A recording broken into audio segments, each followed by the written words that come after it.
અને ભારતીય જનતા પાર્ટીએ થાય એ ભડાકા કરી લેવાના, આ આંધી રોકાવાની નથી। અને ભારતીય જનતા પાર્ટીના ભ્રષ્ટ નેતાઓને બચાવવા માટે જે લોકો તપાસમાં પિલ્લું વાળી રહ્યા છે, ઘણીવાર સવાલ થાય કે આ અધિકારીઓમાં, આ આઈપીએસ અધિકારીઓમાં એટલી પણ કરોડરજ્જુ બચી હશે કે એમના મા જાણ્યા સગા ભાઈનું ખૂન ભાજપનો કોઈ કેબિનેટ મિનિસ્ટર કરે? હું નથી માનતો કે એમનામાં તાકાત હોય એની પણ સચોટ તપાસ કરી શકે।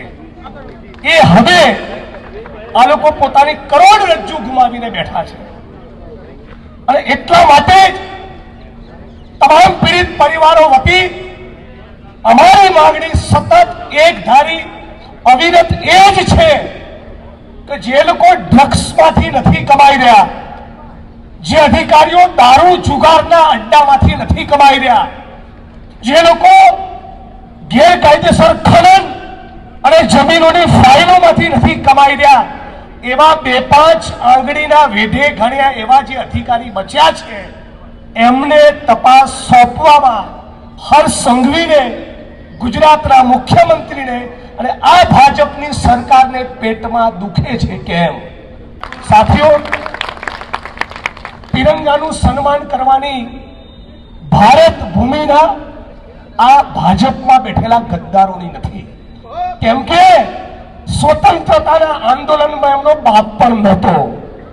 એ લોકો જ્યારે કોંગ્રેસનો સિપાહી માતૃભૂમિ માટે સ્વતંત્રતાના આંદોલનમાં છાતી પર ગોળી ખાતો હતો ત્યારે આ ભારત માતાના ગદ્દાર આરએસએસ વાળા અંગ્રેજોનું પેન્શન ખાતા હતા।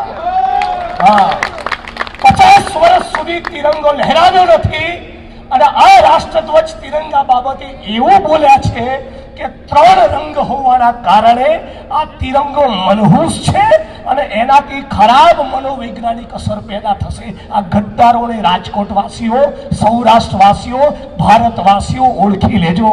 આ એવા ગદ્દારો છે કે સુખદેવ, રાજગુરુ અને ભગતસિંહને ગોળી મારવા જ્યારે અંગ્રેજો શોધતા ત્યારે લોકો કહેવા જતા કે પેલી ગલીમાં બેઠા છે, ત્યાં તમને ભગતસિંહ મળશે। આ અંગ્રેજોના ચાપલુસ હતા।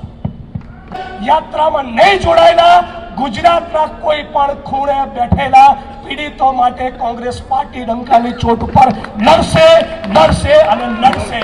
અને ભારતીય જનતા પાર્ટીએ થાય એ ભડાકા કરી લેવાના, આ આંધી રોકાવાની નથી।